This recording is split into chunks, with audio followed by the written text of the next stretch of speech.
ना लाख रुपया एक बौद्ध भिक्षुओं को 50 लाख 60 लाख रुपया एक बौद्ध भिक्षु को मारने के लिए उस समय दिया जाता था। आज का पैसा बता दे उस समय कितना कीमत था समझिएगा। तो वो बौद्ध भिक्षु को कत्लेआम होने लगा। कत्लेआम होने के बाद ये 84,000 जो बुद्ध विहार बना था, जो बौद्ध भिक्षु रहते थे, जब बौद्ध भिक्षु खत्म हो गए तो बुद्ध विहार खाली हो गया।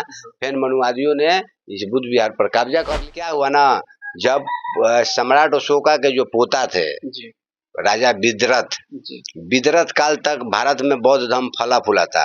इन्हीं के बदौलत, बुद्ध के बदौलत, सम्राट अशोक के बदौलत ये देश सोने की चिड़िया कहा गया था। मगर ये सोने की चिड़िया को किसने खत्म किया, किसने ध्वस्त किया?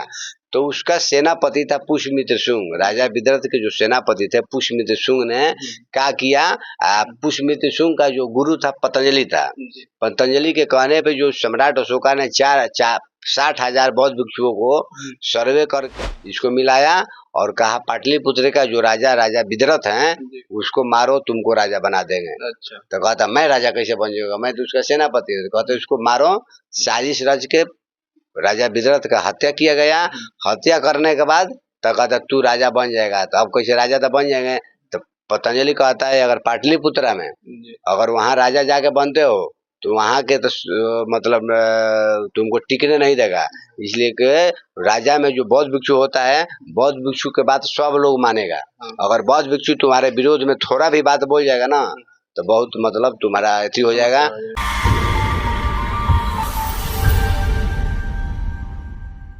दोस्तों, हमारे देश भारत में कहा जाता है कि कभी सोने का चिड़िया हुआ करता था, लेकिन कुछ ऐसे लोग बाहरी आक्रामकता आए, आक्रमण किए, जिसके बाद में जो सोने की चिड़िया कहा जाता है वो सोने की चिड़िया कहीं ना विलुप्त हो गई। आखिर क्या कारण है, कैसे माने देश गुलाम हुआ और किस स्तर से जो गौतम बुद्ध जी हैं उनकी प्रतिमाओं को ध्वस्त किया गया, तोड़ा गया और विलुप्त हो गए, कैसे क्या हुआ, हम भंते जी से जानने की कोशिश करेंगे। सबसे पहले अपना परिचय दीजिए। बहुत बहुत धन्यवाद। प्रकाश इंडिया, आप दिन दुना रात चौगुन आगे बढ़िए, हम लोग का मंगल कामनाएं आपके साथ है। मेरा नाम भंते विमल कीर्ति है। बुद्ध विहार तथागत नगर, ग्राम पोस्ट कंसर, थाना नावानगर, जिला बक्सर, बिहार का रहने वाला हूँ। आखिर क्या कारण है कि जो लगातार देख रहे हैं कि कहा जाता है कि 84,000 बौद्ध प्रतिमाएं थी, लेकिन अभी तक माने कुछ ही मिल पा रही है, और 84,000 जो बौद्ध प्रतिमाएं हैं वो अभी कहाँ तक है इसका कुछ पता नहीं चल रहा है। क्या कारण है? देखिए, तथागत बुद्ध बोधि लाभ होने के बाद बौद्ध गया में जो बुद्ध बने, बुद्ध बनते बनते प्रचार प्रसार करते करते एशिया महादेश में सब लोग करीब करीब बुद्धिस्ट बने। बुद्धिस्ट बनने के बाद क्या हुआ ना, ये कुछ मतलब मनुवादी विचारधारा के लोग इस देश पर अपना वर्चस्व जमाए। भूत प्रेत, जादू टोना, ढोंग पखंड, इतना आडम्बर करके वो लोग हमारे मर के कमाते, या बैठकर खाने का सिस्टम अपनाने का काम किया। जब इसका वर्चस्व खत्म होने लगा तो सम्राट अशोका जी ने कलिंग युद्ध के बाद जब बुद्ध के धर्म को आए, तो बुद्ध के धर्म को स्वीकार किए, तो अपने बेटा और बेटी महेंद्र संघमित्रा को श्रीलंका में देश विदेशों में प्रचार करने के लिए भेज दिए। मगर सम्राट अशोका जी ने भारत में क्या किया, 84,000 बुद्ध विहारों को बनाने का काम किया और 84,000 शिलालेख बनाने का काम किया, लिखवाने का काम किया, और 84,000 स्तूप और 84,000 जो सम्राट अशोक का लाट है, लाट वो बनवाने का काम। लाट मतलब इसको अशोक स्तंभ बोला जाता है। उसको सम्राट अशोक का लाट कहा जाता है। तो अशोक स्तंभ जो ऊपर शेर वाला है उसको अशोक स्तंभ कहा जाता है। मगर इसे पाया जो होता है उसको पूरा को उसको लाट बोला जाता है। तो 84,000 बनाने का काम किया था। मगर क्या हुआ ना, जब सम्राट अशोका के जो पोता थे राजा विद्रथ, विद्रथ काल तक भारत में बौद्ध धर्म फला फूला था। इन्हीं के बदौलत, बुद्ध के बदौलत, सम्राट अशोक के बदौलत ये देश सोने की चिड़िया कहा गया था। मगर ये सोने की चिड़िया को किसने खत्म किया, किसने ध्वस्त किया? तो उसका सेनापति था पुष्यमित्र शुंग। राजा विद्रथ के जो सेनापति थे पुष्यमित्र शुंग ने क्या किया, पुष्यमित्र शुंग का जो गुरु था पतंजलि था।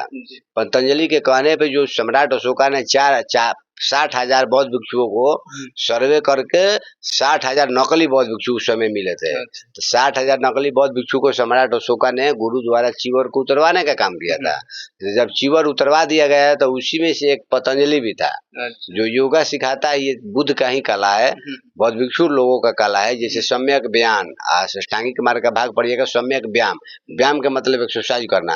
ये चोरी करके ये कला को सीखा और जब ये हट गया ना तब पतन का राह को अपनाने का काम किया। तो वही पुष्यमित्र शुंग इसका शिष्य था, इसको मिलाया और कहा पाटलिपुत्र का जो राजा विदरथ हैं उसको मारो, तुमको राजा बना देंगे। तो कहता मैं राजा कैसे बन जाऊंगा, मैं तो उसका सेनापति हूँ। कहते उसको मारो।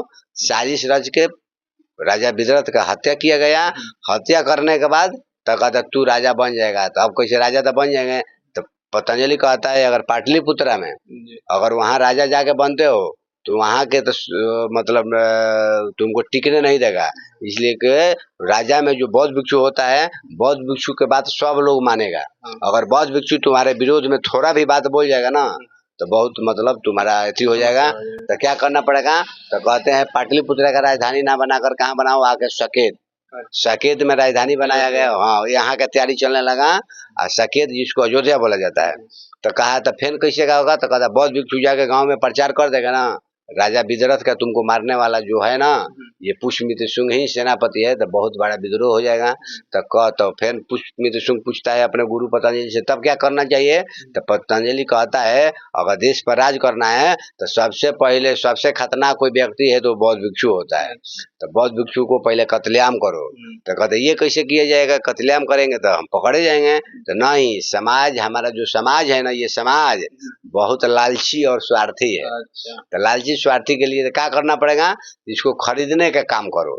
तो खरीदा जाएगा कैसे भैया। तो इसको इतना मुंह मांगा पहले पैसा दे दो ना, तो अपना भाई को भी हत्या करने के लिए तैयार हो जाएगा।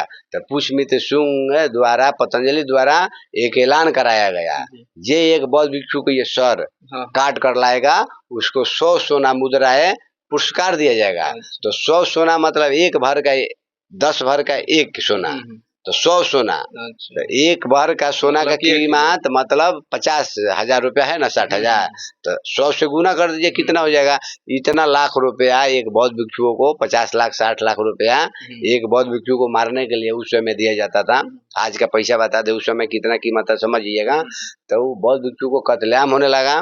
कत्लेआम होने के बाद ये 84,000 जो बुद्ध विहार बना था, जो बौद्ध भिक्षु रहते थे, जब बौद्ध भिक्षु खत्म हो गए तो बुद्ध विहार खाली हो गया। फिर मनुवादियों ने इस बुद्ध विहार पर कब्जा कर लिया। और कब्जा करने के बाद जितना जो मूर्ति बोलते हैं उस मूर्ति में क्या किया, पर्दा लगा दिया, कोई कनवाली पहना दिया, कोई नथुनी पहना दिया, कोई उठलाली रंग दिया और ढक दिया। और ढकने के बाद कोई तिरुपति बाला में जाएगा तो यहाँ एक ऐसे दे दिया टीका, दे दिया टीका। तिरुपति बालाजी को आप कह रहे हैं कि बुद्ध ही है ना। पंढरपुर जाइएगा ये बुद्ध है, साकेत की धरती पे खुदवाइए सब बुद्ध है। जितना 84,000 बुद्ध विहार था, आज जितना हिंदुओं का प्राचीन मंदिर है, जो प्राचीन मंदिर है पारंपरिक वाला, बहुत बड़ा बात कह रहे हैं। जितना हिंदुओं का प्राचीन मंदिर है वो करीब करीब बुद्ध विहार है।